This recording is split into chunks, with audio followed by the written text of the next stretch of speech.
Yes, come on in, Push Past Nation. Simone here, Simone Matthew here. It is great to be back with you for another year of motivation, inspiration, another year of coming together as we get energized for the year ahead. So happy New Year to you. If this is the first time you're joining us for the new year, we're very happy to be here with you. And I could not think of a better guest to have on the program as our very first guest for the year, other than Dr. John Loblack. So, of course, you know the name John Loblack if you're from Dominica. So, we're very excited to have him on the program today as he shares his journey along the way, his successes, his challenges, the lessons he's learned along the way, and all how we can all get started this new year on the right foot. So again, come on in, check in, let us know where you're joining us from. Don't forget, as you come in, share the live, let everyone know that we are here, we are back at it. We are now going on the third year of doing this important work. So of course, you know, we will take the audio from this Facebook Live and add it to my radio program, Untapped Potential. So we are all about just, being a positive light in this very dark world. So let us not hesitate any longer. Let us bring on Dr. John Loblack. Jolo, sakapet. Mola, tout baga marché très bien. Moga écouter ou, et puis moga garder ou, on y a bon manière. Merci. So if you've been following us, you know Dr. Loblack has been on our Creole program as well, and we had a huge response. I think we got something like over 3,000 views on that particular program. So we're very happy that he's taken some time out of his busy schedule to join us once again to get us energized for the year ahead. So, John, I will just go ahead and give you the floor as you tell us who you are. And kind of how I want to work it this evening is I want you to tell us who you are, where you are right now, and then let's take it back and kind of just walk us through the salient points of your journey along the way. Does that sound okay to you? No, it's I mean, you're the host, you lead, I follow. Thank you. So take it away. Well, where am I right now? I'm in the process of determining definitively, do I want to focus 100% on training and development, which is my sweet spot, or do I want to do coaching 100%, or do I want to dive into the world of professional speaking? Sometimes I'm kind of caught because each one of them enables me to do what I do best, which is to help people realize that there is more in them than they allow themselves to realize. So for now, as we speak, in fact, my website, my new website should be on this weekend. And the focus will be on training and development, more leadership development, working with new and emerging leaders to help them develop the confidence that they need to bring forth the competence so that they could lead more effectively. So for me, it's all about people, helping people unravel the obstacles or find ways that they could get over, get under, or around whatever obstacles that they are facing. Life is more exciting when you have obstacles. In fact, it is said that if you're not facing any obstacle, you're standing still. So the more obstacles that are before you, it stands to reason, or you can conclude that you are doing something right. So that is what I would like to start with. I'm into the education and development world. I also do a lot of motivational speaking in public schools and in non-profit organizations and community organizations. Yes, and you currently own your own company, right? So tell us the name of your company and kind of just give us an idea of some of the training and development work that you're doing. The name of the company is pretty much come from my name. It's J-Lead. It's John Loblack Education and Development Group, LLC. And the work I do for now, which helping nonprofit organization increase their capacity, build their capacity. And by that, I focus a lot on leadership development with an emphasis on emotional intelligence, resiliency, a growth mindset, and the nitty-gritty of the 5 principles of exemplary leader. In fact, I recently became fully certified to use that inventory leadership practices and inventory, and the five practices that we sell or that we help management leaders appreciate that they would need to develop if they are to become exemplary would be the first one would be to model the way, be the models that they want their employees to follow. The second practice of an exemplary leader that would be inspire a shared vision. The next practice of an exemplary leader, which I market to leaders to help them grow into becoming more than they ever thought possible, that would be to challenge the process. In other words, do not always go with the status quo. The status quo is what it is, but for you to move from where you are, you need to break down barriers. The fourth practice of an exemplary leader, that would be to enable others to act. Create the environment whereby you make it easier for those you lead to bring out the best in themselves. And the final practice of an exemplary leader, which is what I try to sell to leaders, emerging leaders and new leaders, would be to encourage the heart. Because that is what will help those you lead give you more than you ever thought possible. Everyone brings something heavy to work every day. As leaders, we need to find ways to help them lighten that load. And the more we can do that, is the easier it will be for those who follow us to go the extra mile to help us as leaders and organizations fulfill or even exceed the goals that we set for them. Yes, and I can already tell that this is going to be a fascinating conversation. John, so again, thank you for being here. Thank you for being our first official guest for 2022. And as we can see, the folks are coming in on the Facebook Live. So we want to say a pleasant good evening to Jane Merrifield Banis. She says, good evening, Simone, locked in from London. We have Agnes Romney Brown. We have Liz out there in Massachusetts. Thank you for being here. Louisa Japierre in the UK. So the UK has stayed up very late this evening to be with us, John. So again, I want to thank you for being here as we talk leadership development. And I'm sure that leadership is especially challenged now during COVID-19. So what are some of the challenges that you're seeing in terms of leadership during COVID-19?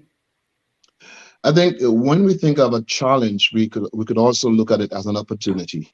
Right. The more flexible we are, the more agile we are as not only leaders, but as individuals, the more we come to appreciate that change is inevitable. The easier it will be for us to dig as deeply as we possibly can to find the answers that we need to allow us to move and to dance, so to speak, with the changing genre of music, if I can use that metaphor. So the biggest challenge for leaders is to appreciate not where we were, but where we are. This is where we are. And if we had already set a vision for the organization, if we had already established the goals and the objectives, it would be easier for us to determine what we need to change, to start doing, to stop doing, to continue doing, to enable us to still fulfill the goals amidst the challenges that we face. The COVID-19 was not man-made, so to speak, if I can say that. I don't have any scientific data to substantiate what my assertion, but that is what makes us human. That is what makes us who we are. We were endowed with a brain. And if we use that brain to the maximum, regardless of the obstacles that are before us, yes, we might be jolted. Yes, we might fall down. But as Les Brown always say, if you fall down 7 times, get up 8 times. The thing that we should run away from is to give up. The moment you say to yourself or to your employees, to your organization, I do not know what to do, the chemicals in your brain will not go to work to provide you with the answers that you need to help you find a way out. But acknowledging, accepting that this is where we are, collectively, we can find the answer. The mistake that some leaders make sometimes, the mistake that some parents make sometimes, the mistake that some teachers make sometimes is to believe that they are the only ones who can find a way out. No man is an island. If we use the human resources that we have at our disposal, if we involve them, if we give them the credibility that they need, it will be easier for them to dig as deeply as they can to help us find the answers that we need. If we can Yes, and find a I'm way really, to, go ahead, yeah, go I'm ahead. really happy we're having this conversation, John, because I'm finding that many of us leaders and just, you know, regular folks, we're just in this mode of waiting.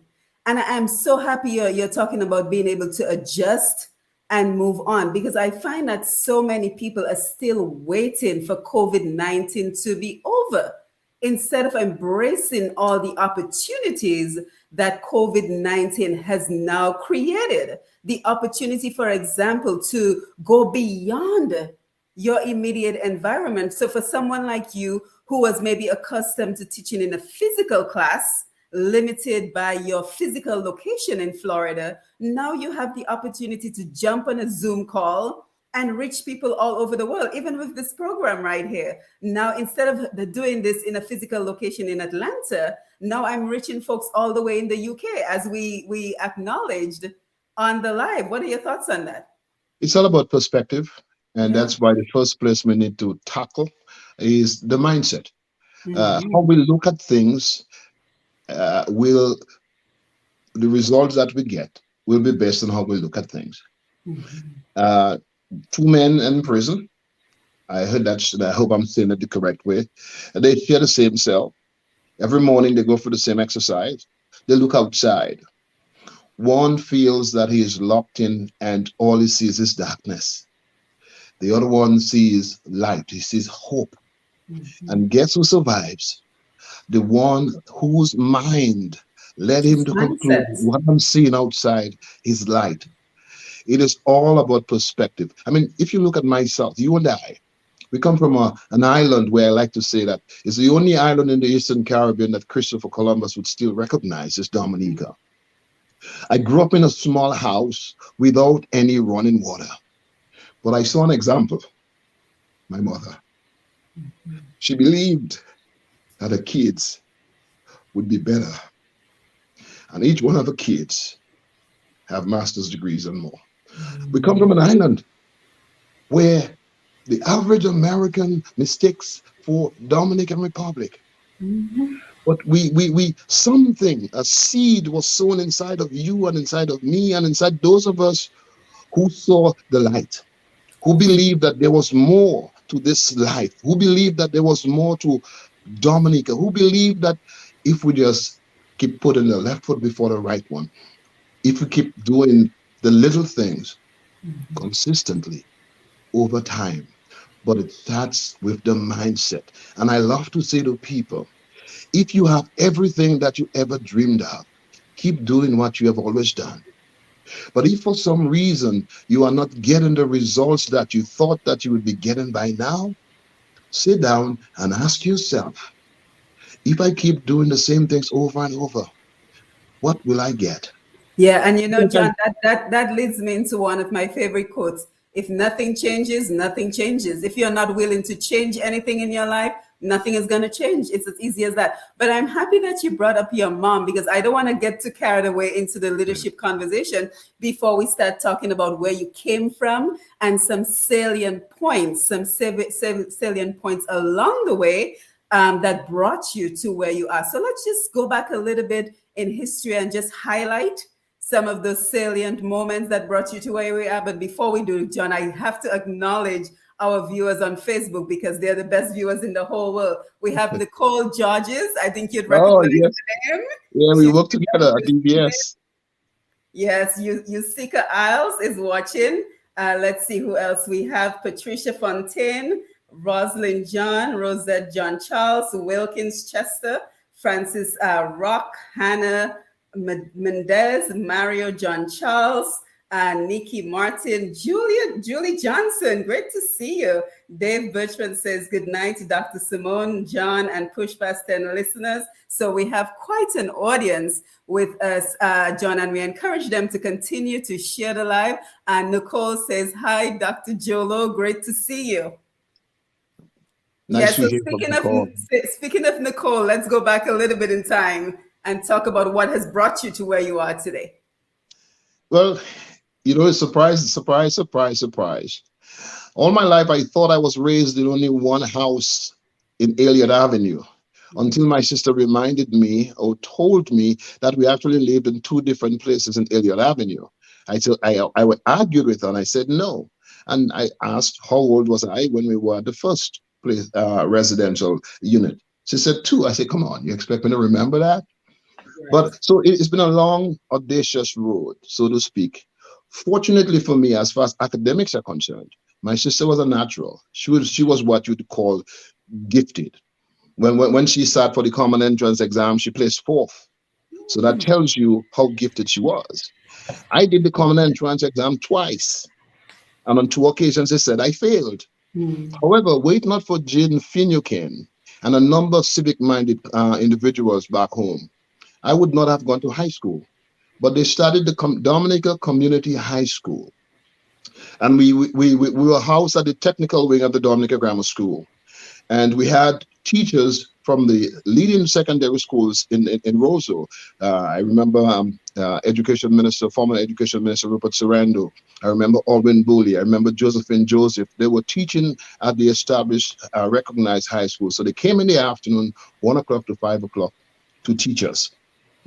And it was there I started telling myself, you can make it. You can make it. You can make it. You see, before high school, all I wanted to do was play soccer. And I was told all I needed to get was C's. And I got C's. And for a long while, I thought all I could get was C's. However, after third form, I transferred to the Dominica Grammar School.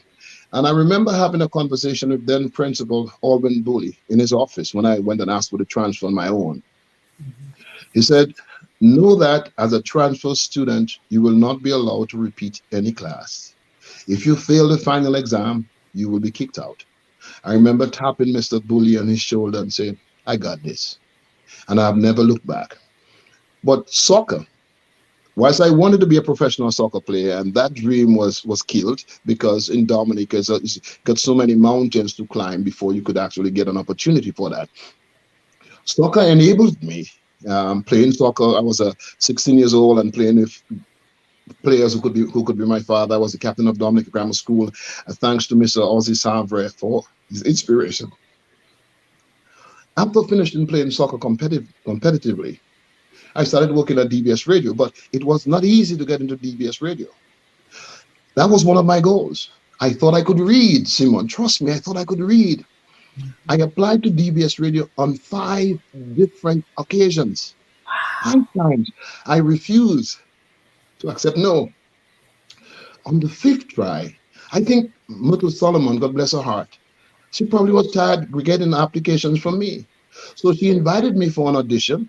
And I mean, I walked from Pottersville all the way to DBS Radio, a couple miles, Pottersville to Newtown.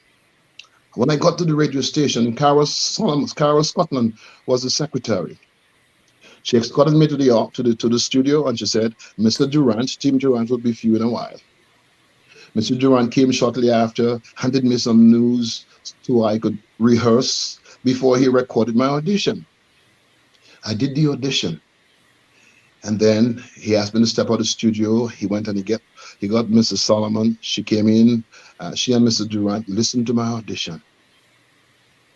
And then when she was finished listening to the audition, she invited me to her office. And I sat down in that green sofa. And here's what she said. She said, John, your reading is not good enough to be placed on national radio. Oh my God, after all that effort. But then, Simon, I promise you, I heard the sweetest but you could ever hear in your life. But I like your voice. I am willing to give you a 6 months probationary period of employment.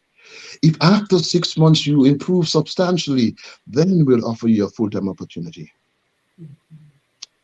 Simon, 6 months, I labored doing sports because that's what I knew.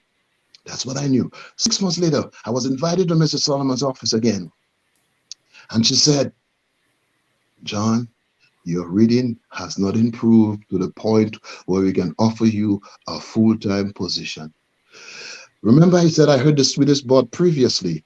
But Simone, this but that she was about to say, and then she said was, oh my God. No one in the history of DBS Radio has ever reported on sports as enthusiastically as you did.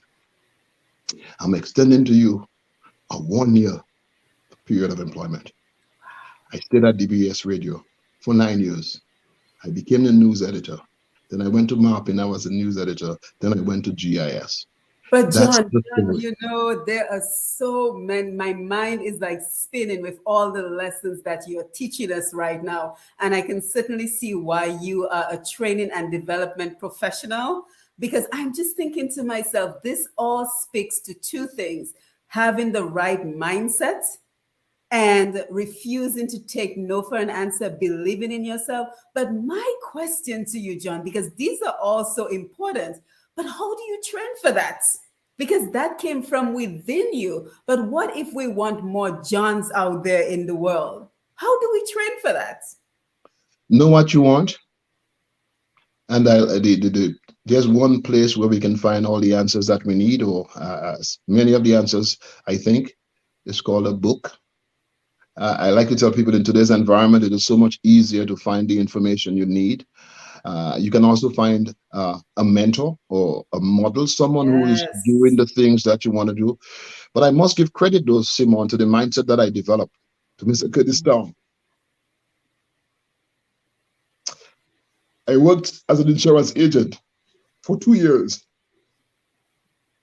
and Mr. Tong gave me a book, Success Through a Positive Mental Attitude. Yeah. That's where the seed was planted, and the rest is history. Right. So you're saying even if you were not brought up in the environment, and I'm really happy that you're so passionate about this, even if you're not brought up in the right environment, you have to seek out the opportunities for mentorship. You have to first know what you wanted to do. Because I mean, after the third time of applying for DBS, you could have stopped. You could have Well, taken no for an answer, and you could have stopped and said, well, oh, they're not giving, we like to talk in Dominica, they're not giving me a chance. They don't want me in their place, so I'm done. 5 times. well, my mother was instrumental too. Yeah.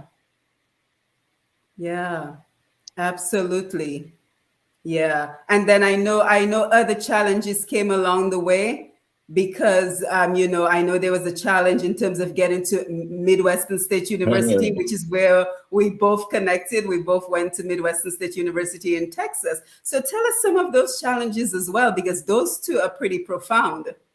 Simon, you should have told me I would need some Kleenex. I didn't know that. I mean, you should have told me that. You should have I do warned me. apologize. I didn't You intend should have to. warned me. I'm gonna hold you to that. You have people in all over the world saying, "Oh, here this guy is crying," but tears. These are Because not you're tears of passionate and you sadness. know what you've been through. Oh, Midwestern State University. Oh, that's another story all by itself. Oh, yeah. I remember before leaving Dominica in 1993, December 28th. There were a number of guys in my community at the time who had been to Texas. And they convinced me beyond a shadow of a doubt that, John, Texas is not cold. What you worrying about? Texas is great. Before I went to Tech, before I made it to Wichita Falls, dollars and cents trying to conserve as much as possible, I spent 2 weeks in Miami by my sister. And Simone, the day before, I boarded the Greyhound bus for a 36-hour ride to Wichita Falls, Texas. My sister took me to BJ's. My sister was taking me to BJ's to buy me some warm clothes because it was December, winter time. And I had the audacity because I believe the folks back home when they said Texas is not cold. I told my sister, Texas is not cold. I do not want anything warm. The following day, we on the bus and we going, and as we getting closer and closer and closer to Texas, I see about the bridges are slippery. I say, what a while. We stopped at somewhere in Houston, and when we got out, I was talking to somebody, and I see like you could see my breath. Yes. And as we inched closer to Wichita Falls, I couldn't feel any of my body parts. When we got off the bus, and I was settled because at that time I was Natasha Gabriel and Rosamond Blanchard, who Rosamond and I grew up on Elliott Avenue together. We were sharing an apartment. Mm-hmm. I called my sister and asked her to send me no knock on your currency. You did what you felt you had to do. So I asked her to get the clothes for me. She said, no, I ain't getting any clothes for you. Just how she said, I ain't getting it because I brought you I to want get it you. for you. Right. So the thing was, I thought I had enough money Mhm. that I was going to be comfortable, because in my mind, I'm going to work as hard as I possibly could to graduate in 3 years instead of 4. But after we were settled, I remember about the fourth or fifth night, I sat down on my single bed, and I started calculating the tuition. I calculated in board and lodge. I think we've all been there and I realized it's said, not enough. ooh, I realized, well, ooh, I'm broke. I have no money. So I said, well, I can play soccer. I can try out on the school soccer team as a walk-on. So as spring broke into summer and practice started, I went out to practice. But nobody told me that the heat in Texas was worse than the heat back home. So here I was at 33 years old, trying to make a team that was packed with 18 and 19-year-olds. And the only question I was asked is, how old are you? Well, we don't ask that kind of question back No, home. we How don't. old are you? I'm feeling like a grandfather among a whole bunch of kids. I worked out hard the first day. Well, I'm older, the body started hurting. The second day, the third day, I said, I don't think so. Hour. I quit. I said, I need a job, but I still needed dollars and cents to pay the bills. Mm-hmm. Fortunately, Dr. Glenn, Randy Glenn said, if you hang with Carlos Thomas, may his soul rest in peace, he can guide you, because Carlos was there a year before I came. And he did. There was a young man from Ghana. His name was Michael. And Michael is now today one of the top plastic surgeons in California. I didn't know, Simon, that the first bed that Michael slept on was a bed he found in the trash in Midwestern state. But he had a good heart. He hated the job as a dishwasher in the cafeteria. So Carlos told him I was looking for a job. So he found me and he told me if I was interested. Then he took me to Bobby Masters, the then manager at the cafeteria. I got the job for $4.10 an hour. To add insult to injury, Simon, the first day on the job, Alfred, and maybe you can remember Alfred. I'm not Yes, sure. I do. I Alfred, do. Bobby said to Alfred, let me know, show me what I need to do. And he brought me to the men's staff room. Yes. And it was filthy, Simon. Mm-hmm. And I was supposed to clean that thing. And all I could do, Simon, I turned my face one way and I'm turning, and all I was saying is, you left home working in shirt and tie at mapping TV. Now you're cleaning somebody else's. That's all I was saying. But then I said I was prepared to do anything that was legal and anything that was moral. Mm-hmm. I was able to graduate in 3 years. I couldn't get my diploma because I was still owing the university. But the good thing was, after I graduated from Midwestern State University and I moved on to Texas State University, Bobby Masters, who hired me at Midwestern State University, was now working with a new company, Compass Foods, and he hired me again. But this time, as a student manager, I was now telling people what to do. Mm-hmm. And so, and even after that, I had a 1-year contract with the company because they paid 50% of my tuition. Then had work with them for 1 year. So I moved to Connecticut to work with them for 1 year. So that is my story now, as brief as I possibly can be. Yes, and John, fascinating again as always. Gordon Henderson is actually on the Facebook Live. I thought you would be Hey, interested God, in to, yeah, to know that. yeah. And don't forget, I'm coming to all the Facebook Live comments, so I do see you on Facebook. And thank you for being here and continue to share the live as we speak to Dr. John Loblack, who is heavily involved in training and development. He has his own company, as a matter of fact. And we're just kind of walking through the journey of how he was able to make it in America, coming from Dominica, coming from very humble beginnings, like most of us. And John, we share that experience from MSU. This is where we bonded. And as a matter of fact, I still remember the expression that we often use when we saw each other, lay body boy. You would see what that's about. But I still have Yes. very fun memories of And us being. we both came from Baffin State too. Yes, and we both came from Bath State. But and coming to MSU as a former flight attendant, you coming from DBS where you wore a shirt and a tie, and just realizing the importance of just being able to humble yourself, right? Humble yourself because there was a bigger vision, a bigger picture that we had in mind for ourselves. So I just kind of think it's so important that sometimes you have to break down all the way down to start building that character that's going to get you to the next level. What are your thoughts? Well, for me, looking back, and I'm not sure if you share the same sentiment. I felt my mother was the toughest mother anyone could have. In fact, when she was last here, we were driving from Orlando to Tampa, and I said to her, "Mom, if you were in America, probably you'd still be in jail for child abuse." And she said, "I would do it all over again. Look at you. You did well." Yeah. So we had somebody holding us accountable, wanting us to do better than they did. Right. And as the last of three kids, Simon, I also think that helped me a lot. My sister was a natural, as I mentioned. She was going to Convent High School. My brother was going to St. Mary's Academy. I'm the last. And I told myself often enough that I'm not going to be the dumb one in the family. Mm-hmm. So I had some people in front of me that I could follow. And the same applies to everyone else who's listening. No, it might not be your brother. No, it might not be your sister. It might be somebody you've never met in your life. But if you identify that what it is you want, or if you believe that there is more to you than what you have given, you can find someone. All you need is one person to believe in you.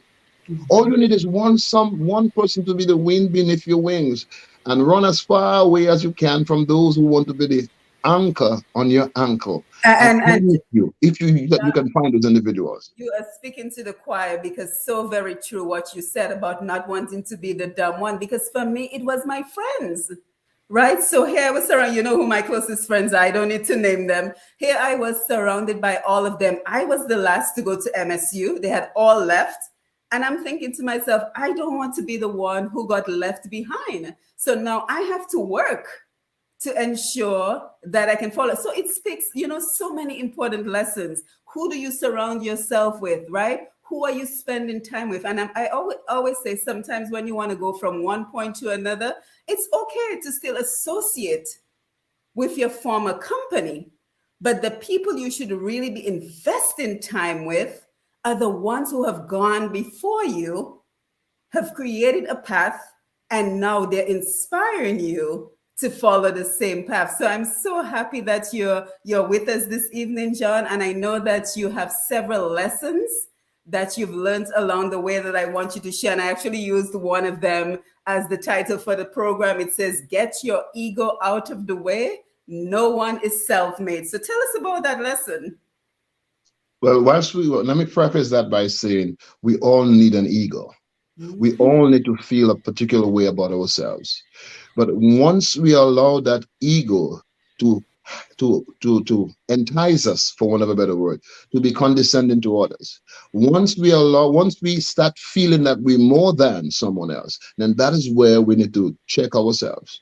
But we need a great sense of self-worth. We need to feel better about ourselves than anybody else feels. The thing is, we listen to the wrong voice. There's a voice inside of us, and that's the voice we should spend more time listening to, instead of listening to all the noise on the outside, who don't know us that well, but will tell us, "Oh, no one in your family ever did this. What makes you think you can do that?" Instead of listening to the voice that says to you, "Man, you come from Little Dominica. What makes you think you can do anything?" Instead of listening to those who hug at you, listen to those who say to you, whatever it is that you want to do, you can find a way to do it. Again, all you need is one voice. And you have that voice, your voice. Because what people have said to you, what people say to you even right now, guess what? It is only true if you accept it as true. But you have to give, remember, what you say to me is not me. That's about you. You're trying to project how you feel about yourself on me. So, yes, some might tell you you think you all that. When don't tell them, yes, I think I'm all that. Tell them instead, I know I am all that. What people think about you is inconsequential. Is what you feel about yourself that matters. And the moment people start trying to pull you down is the moment you should start to realize that you're doing something positive, that they've seen that you're going in a different direction, a direction that they themselves do not believe they have what it takes to go. So guess what? They don't want you to go. The same way we say misery like company, we should also say success loves success. So if you want to be successful, Mhm. find someone, not a million, just one person who is successful, and have a conversation with them. If they are not alive, find something that they may have left behind. They may have left some writings behind, or ask someone who may have known them. There is more than enough resources that you can use to pick yourself up from where you are. And by the way, I'm not a finished product. By the way, I don't only have blessings, I have a lot of blemishes. By the way, I have a lot of stuff that I need to work on. And if my sister is watching, my brother is watching, my mom is watching, they say, yeah, he does. But what I can say to you is believe in yourself more than you have ever believed in yourself before. Because as long as you still walk in the face of this earth, your work is not done. Yes, so powerful. And John, you have so many lessons that you've learned along the way. I know we're just scratching the tip of the iceberg because something else you also talk about a lot is an acronym called ASK. So ask, seek, and knock. So tell us about that. And you know, the word ask actually, when the Bible talks about that, if you believe in the Bible, it says, ask and you shall receive, seek and you shall find, knock and it will be open unto you. Unfortunately for us, because of how we feel about ourselves, we feel it's a sign of weakness if we ask for help. But I want you to start understanding and appreciating and believing that asking for help is a sign of strength. Because the person whom you ask may be the person who holds the key that you've been looking for. I remember, Simon, when I was doing my doctoral degree, I was always the one who held the class behind. Why? Because when everyone else was ready to leave for the day, I had my hand up to ask a question. Unfortunately, many of us have heard over and over again, that's a dumb question. I want you to know that the only dumb question is the question that you do not ask. They are not dumb questions, they might be dumb responses. But whatever response you get to the question that you ask, you can ask yourself as quietly as you possibly can, what is that answer teaching me? What can I take? What can I learn from the response that I just got? So asking is one of the major tools, the main tools. In fact, let me put it this way. Your ability to ask questions is like the most powerful weapon that you have at your disposal. Not asking makes yourself weak. Asking makes you strong and will always set you up for success as against not asking because of what you think someone else might think about the question that you ask. You're asking the question for yourself, not for anyone else. And by the way, the question that you ask, based on who's around when you ask that question, the answer might also be helping them. Yes. I hope I answered your question.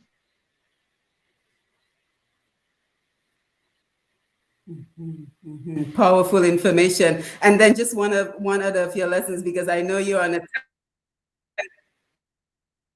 yes, I know you're on a time crunch. You actually have a client in a little while. But I just want to say because I think we have the worst experiences, and it goes back to what you mentioned. Because when I was younger, there was a relative of mine who said, "Why am I looking into going to college?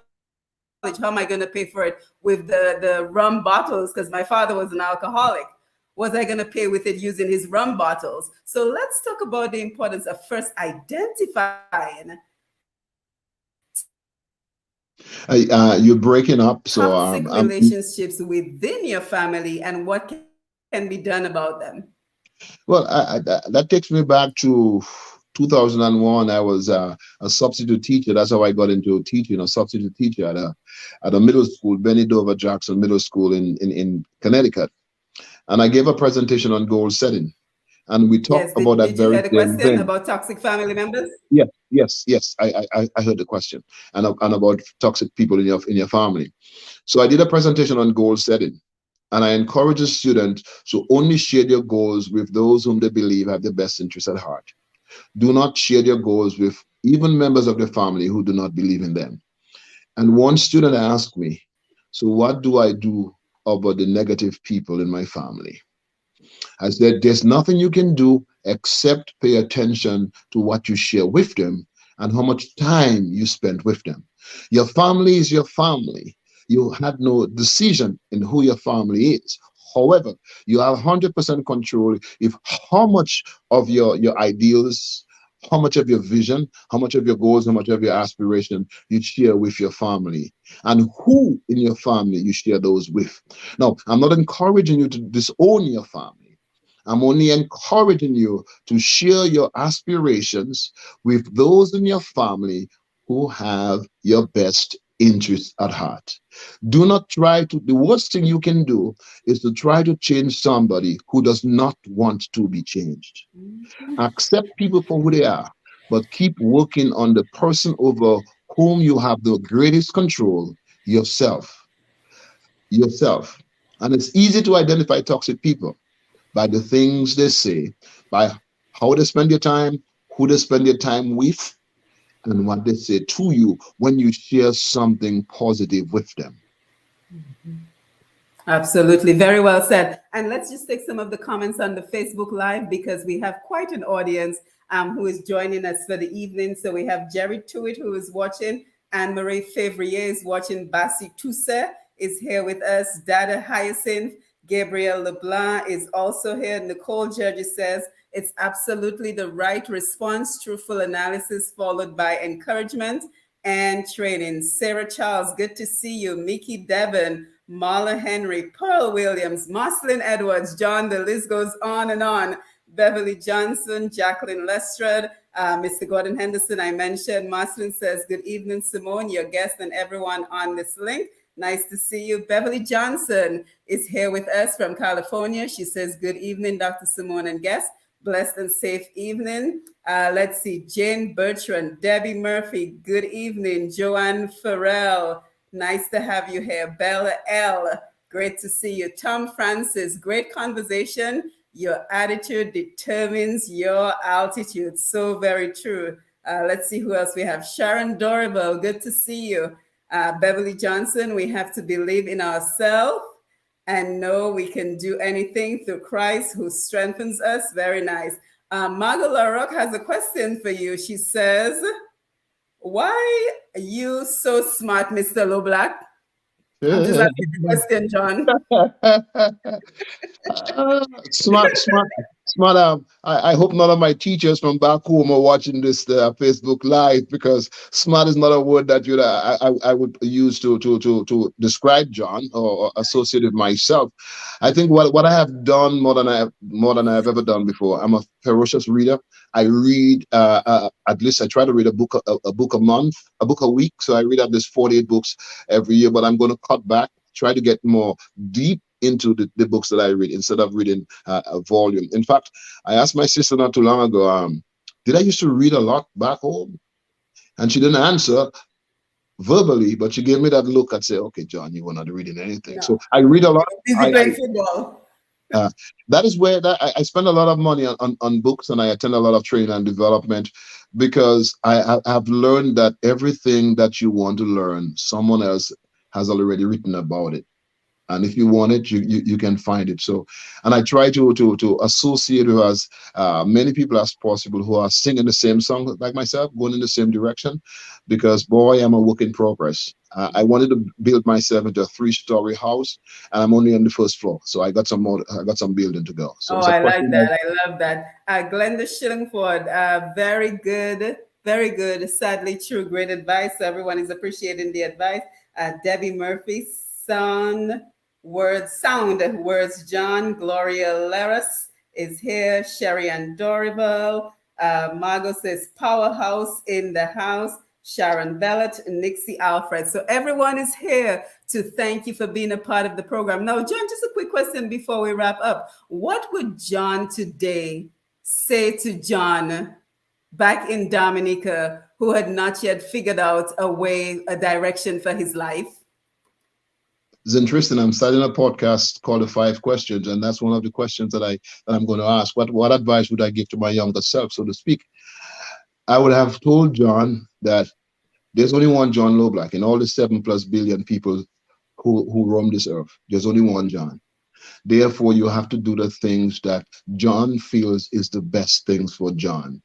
In other words, listen more to your inner voice instead of the outside noise. That's what I would have said to John. Yeah, very nice, very nice. And just kind of remind us your business. What do you do? How are folks get in touch with you? What are your offerings for your business? Well, I'm a professional development consultant. I work for John Loblack Education and Development Group, LLC. I do training primarily focusing on mindset, emotional intelligence. I also do resiliency, how to be more resilient. And boy, we need that today. We need that. So I help people develop greater confidence in themselves en route to becoming more competent so that they could be more effective in life. And Yes. what I work with people on, I know it applies to your professional life and your personal life, although I believe we only have one life, because it's impossible for you to be a good listener at home and be a horrendous listener on the job. So I help people realize that there is more to them than they're giving out. Yeah, and share your phone number, website. My phone number is 813-751-6458. My website is www.johnloblack.com. I'm also on LinkedIn. I'm also on Facebook. I haven't gotten into Instagram. I know I have an Instagram account, but I have not gotten there yet. I'm kind of Yeah, no slower problem. than the younger folks. But Right, I'm right, right. Yeah, and just one final point, because I know you have a client that you have to attend to in a little while. But let us just spend a couple of minutes, John, on the word no. Because I think so many of us have dreams, so many of us have important things that we're trying to get done in this life. But sometimes after a while, you've heard no so many times, or you send an email and no one responds to you. How do you keep going? What keeps John Loblack pushing forward when he was applying for DBS and got no's all those times, when I'm sure you've had opportunities that you were looking at in the US that didn't pan out? Why didn't you just crumble and find a corner and go sit down and hide? Because that's not what I wanted to do. I thought I had the best voice to be placed on radio, so I was not going to stop. And Mhm. so my advice to everyone listening is, how badly do you want it?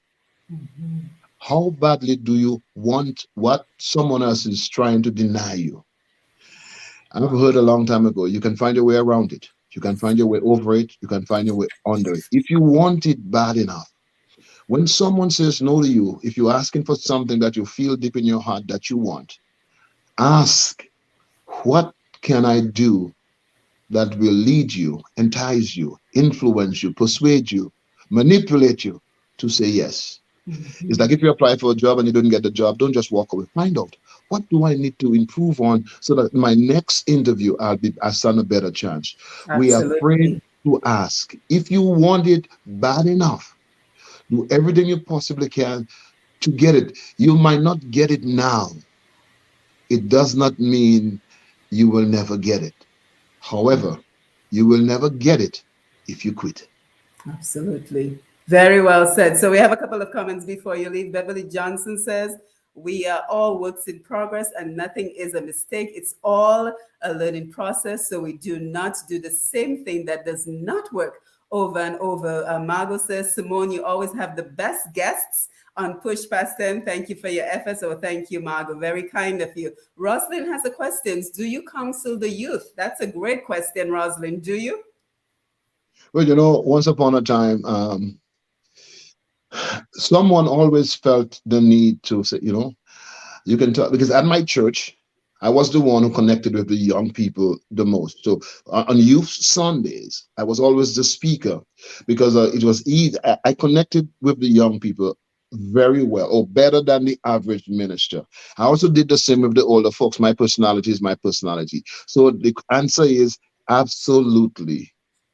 The young, the old, the not so old, the very old, those who just born, those who are close to dying, everybody. Right, right. And Beverly says sometimes we get 101 yes, never give up. Yes, so 100 no's and one yes. So never give up. Margot wants you to come back home. I don't know, John. Maybe she have something waiting for you. Well, you know, I know my mother is turning 85 years this year, and I think my nieces, Nobesi and Annika and Cherise, and my sister Corinthia, and my brother Peter, my son Al, they're trying to do everybody come back, and it's amazing. I remember when I was living in Dominica on December 28, 1993. Brother me, my partner in crime, brother me asked me, when am I coming back? And I said nonchalantly, well, maybe in 20 years. Simona is 28 years. I'm not sure if I know how Dominica looks like. Wow. However, if you ask me what foods I eat, Dominica. If you ask me what music I listen to, I love my dice, I love my calypso. So I'm a Dominican at heart. I just need to get there. And Yes, yes, yes. I just need to get there. So I'm not gonna say push past 10. I'm gonna push past 20 so I get there this year. Well, thank you. Thank you, John, for being with us. And thank you, everyone who joined us via Facebook Live. You know, I just want us to continue to be a positive light in this world. I hope you feel a little bit more energized for the year ahead. And I just want us to all do our part to just spread positivity in the part of the world where we are. That is really our goal, to promote and celebrate who we are as Dominicans. So as we continue to grow, you know, we get about 17 to 18,000 visitors to our page on Push Past Here 10. We get about 17 to 18,000 visitors every month. And we're also growing on YouTube, because as we're streaming via Facebook Live, we're also streaming via YouTube. So I encourage everyone to follow Push Past 10. Debbie Murphy says, great interview. Follow Push Past 10. Don't forget to click the notification button. Remember, this Saturday, our virtual carnival is continuing. And I want to thank everyone for their donations, because thanks to you, we can hire even yet one more DJ to add to the mix. So we're paying our DJs out of Dominica. We're embracing the virtual environment and creating economic opportunities for our DJs. So don't forget, this Saturday from 7 p.m. Dominica time, 6 p.m. Eastern Standard Time, to join us right back here on Push Past 10 and YouTube for our virtual carnival. So with that, I wish everyone a wonderful evening. Liz, always great to see you. John, go ahead. I was going to say, send me a link so I can make a donation also. And I just wanted to share my email address, drloblack@gmail.com, drloblack@gmail.com. So send me a link, Simon. I'll be more than happy to make a $2 donation. Yes, thank you. And that's all we're asking for. $2, $1, anything is something. Just give me something to satisfy my soul. I think we all remember that song. Yes. Picky, yeah. All right, everyone. So thank you for being Thank you, here, Simon. John. Appreciate it. Always a pleasure. We'll be in touch. Thank you. Take Bye-bye. care. Bye-bye.